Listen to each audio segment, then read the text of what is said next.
Good afternoon, everyone, and thank you for joining us today. It is my pleasure to highlight the critically important investigative work done by Homeland Security investigations to protect consumers from potentially harmful and fraudulent products. Through Operation Stolen Promise, HSI has partnered with the private sector to identify and bring to justice those whose purpose is to profit off the COVID-19 pandemic. This work cannot be done alone.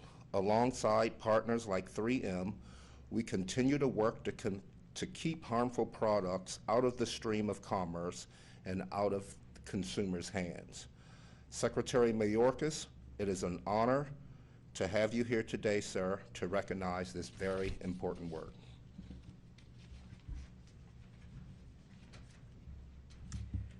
Thank you very much, Acting Director Johnson. Let me also, if I may, recognize PJ Leitner and Steve Francis. PJ is the Acting Executive Associate Director, and Steve Francis is the Assistant Director of the IPR Center here at ICE. First and foremost, of course, we want to express that our thoughts and prayers are with the people of Texas. The Federal Emergency Management Administration, FEMA, is very active in addressing the storms there. It has supplied 60 generators to hospitals, water facilities, and other operations. It has provided blankets, water, meals for the state to distribute, and of course, our President of the United States has approved an emergency declaration for the state. We trust and hope that people will take the utmost care of themselves, and if they have any questions with respect to what measures they should take, we would ask them and implore them to email ready.gov, look at the site there, and learn what steps can best protect them and their loved ones. I join Acting ICE Director Johnson in pride in announcing today that over the last few weeks, Homeland Security investigations, the criminal investigative arm of ICE, has seized over 11 million counterfeit N95 respirators intended to be used by frontline healthcare workers throughout the nation.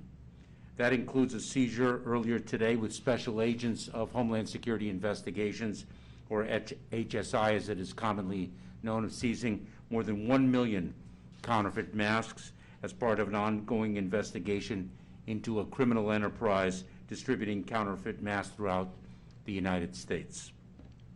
In the past 2 weeks, HSI has conducted multiple criminal search warrants and seized counterfeit masks in operations conducted in 5 states from coast to coast, with more enforcement actions expected in the coming weeks.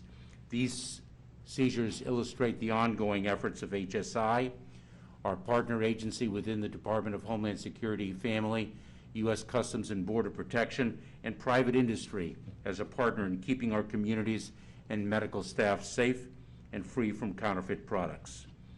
Thanks to the strong partnership, HSI was able to work quickly on leads provided by 3M, a legitimate mask manufacturer, a household name, to track down the criminals who put the lives of hospital workers and first responders at risk, or who take advantage of our fears to make a quick buck. I must say that we are at a vulnerable time, of course, with the pandemic costing so many lives and causing so much harm, and that individuals, criminals, exploit our vulnerability for a quick buck is something that we will continue to aggressively pursue. The seizures of these counterfeit surgical masks ensures the health and safety of our frontline healthcare workers who so bravely combat the pandemic by preventing them from receiving inferior personal protective equipment. It also protects the integrity of the American economy. ICE and CBP have been investigating illegal schemes associated with the COVID-19 response, like the illegal import and sale of counterfeit PPE since April of 2020. The mission is dubbed, as Acting Director Johnson referenced, Operation Stolen Promise. Working with CBP, more than 1,800 shipments of mislabeled, fraudulent, unauthorized, or prohibited COVID-19 test kits, personal protective equipment, and other related items have been seized. These actions have kept counterfeit and substandard goods out of the supply chain and out of the hands of the general public and medical professionals, have protected individuals, businesses, and the financial system from fraud, have ensured the integrity of the online marketplace and COVID-19 related websites, and have resulted in violators being held accountable for their criminal efforts and to exploit the pandemic for profit. This is why the men and women of Homeland Security investigations are focused on identifying and dismantling these schemes rapidly and effectively, allowing the public to focus on the health and safety of our loved ones. Since the start of the pandemic, our agents have also been investigating fraudulent coronavirus test kits, counterfeit items, financial scams, and fake medicines.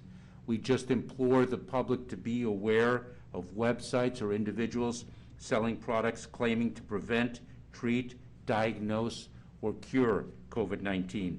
Beware of pharmaceutical product information with grammatical errors or misspellings, some indicia that they do not come from a legitimate business source. And for more information on coronavirus fraud and tips to avoid scams, please visit ice.gov. And to report suspected illicit criminal activity or fraudulent schemes related to the COVID-19 pandemic, email covid19fraud@dhs.gov. Let me again repeat, covid19fraud@dhs.gov. And the last comment I'd like to make is these seizures reflect not only the extraordinary investigative work of HSI personnel, but let us always be mindful of the fact that a seizure is executed at great risk to the men and women who perform it. And I'm honored to be the Secretary of Homeland Security, to work with the brave men and women of our department who are willing to put their lives at risk for the safety and security of the American public. With that, Acting Director Johnson, perhaps we'll field some questions. Thank you, Mr. Secretary. At this time, we'll open it up for questions. Thank you very much, Josh Gross of CBS News. How are these respirators getting in the hands of first responders and in the public? I mean, where along the line in the procurement, in the hospitals, are people coming in contact with someone selling a fake respirator? I think it varies, but Steve or PJ, you want to take this? So I just want to reiterate, so 3M and their authorized dealers have a very secure supply chain. But when people are going outside that supply chain to procure 3M N95 respirators, they're going outside the normal practice, and they're identifying these individuals that are coming into the supply chain and taking advantage of the COVID-19, really the global demand for these 3M masks. We have several ongoing criminal investigations, and we can't get into the details as to the specifics, but we're working very closely with 3M. 3M is providing us information that's enabling us to identify some of these bad actors and these vendors that are distributing these 3M masks. Luke Barr with ABC News. Two questions. One, where are the masks coming from and how dangerous are they? And then, Mr. Secretary, the Deputy National Security Advisor today talked about SolarWinds. And, you know, the actions will be taken, and she said in a few months. Can you highlight anything for us? So I'll answer the first part of that question. Our initial criminal investigative findings have identified China as the source of the counterfeit 3M masks. And I'm sorry, Luke, the second part of your question was? How dangerous are they getting in? They're extremely dangerous, right? They're providing a false sense of security to our first line responders, to American consumers. So I can't, stress how important it is to ensure that we have the legitimate 3M N95 masks that are being deployed to our first responders. So let me, if I can, address both questions that have been posed. Remember, there are businesses, operations that rely on the supply chain, individuals who might not be able to otherwise receive a particular supply at a particular time will look to alternative avenues to obtain masks, and these criminals exploit those needs and seek to enter the supply chain uninvited to address the needs of particular consumers. In response to your question with respect to how dangerous the masks are, what they do, and I think this was perfectly articulated, is the fact that not only do they give a false sense of security, but how dangerous is the unexposed, how dangerous is the exposed individual? How dangerous is the individual confronting a potential COVID-19 infection without any protective gear? And that's how dangerous they are, because they are of no utility whatsoever. I think with respect to solar winds, I'm going to defer to the Deputy National Security Advisor. This is, as the National Security Advisor articulated, Ann Neuberger is on point in coordinating an all-of-government effort to this very serious hack. Thank you. Can you elaborate on the raids themselves? Are these masks just sitting in a warehouse? How many people have been arrested and charged? And exactly how was the investigation instigated? Did 3M raise this, or was this something you guys were seeing being reported directly to DHS? So we don't comment on an open investigation. I mean, we will say in this particular instance, we were sort of given a heads up by 3M, and we sort of, ran down and tracked that to conclusion. But our work is still underway. As we mentioned, we've been investigating, or this stolen promise has been ongoing since April. So our work continues. We don't want to sort of provide any information in this forum that could jeopardize ongoing investigations. How about, can you say how many people have been arrested or charged? Do you guys have that information, Andy?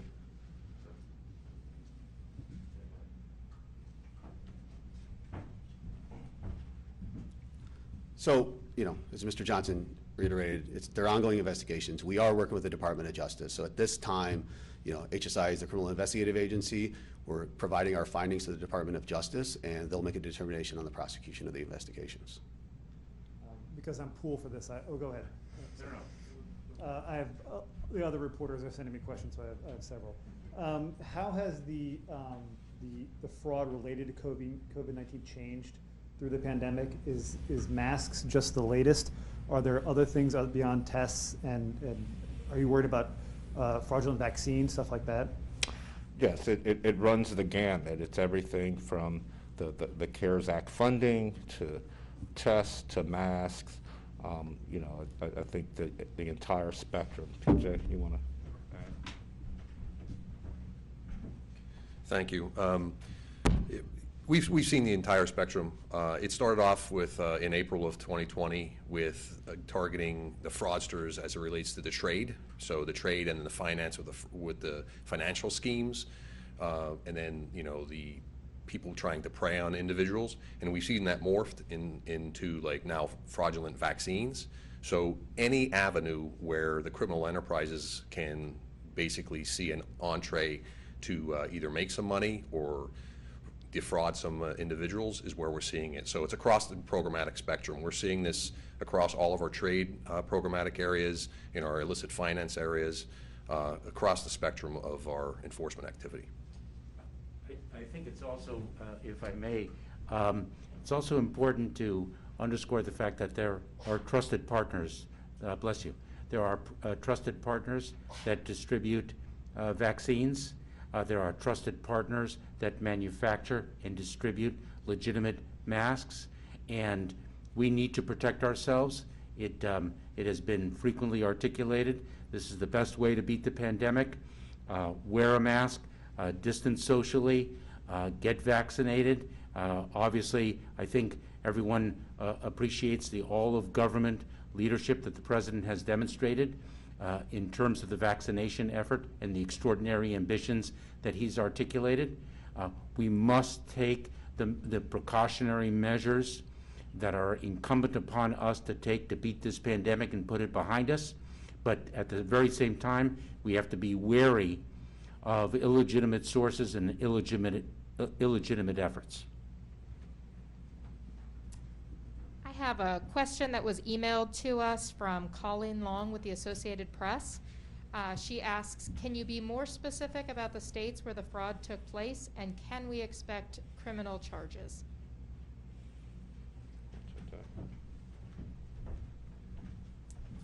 Well, unfortunately, can't comment on open and ongoing and criminal investigations, but I can say that there are multiple states, and yes, criminal charges are forthcoming. Maybe you have time for one more question? Sure. Can I ask about the weather in the South? How has the cold weather over the last week and moving forward affected FEMA's ability to get vaccines into people's hands or into arms? And other problems this weather is causing for the agency? Well, we of course know of the common consequences of severe weather. We have people that are stranded. We have tragically a number of deaths. We have facilities closed, including, to your very salient question, we have vaccination centers that are not in operation right now by reason of the weather, the extreme weather. So it runs the entire gamut of ordinary life and emergency life in response to the pandemic. It's a very severe consequence, and that's why I thought it appropriate to begin my remarks with both our expression of thoughts and prayers for the victims of the extreme weather, and also the cautionary note to take the care that is needed to protect oneself and one's loved ones. So thanks for it.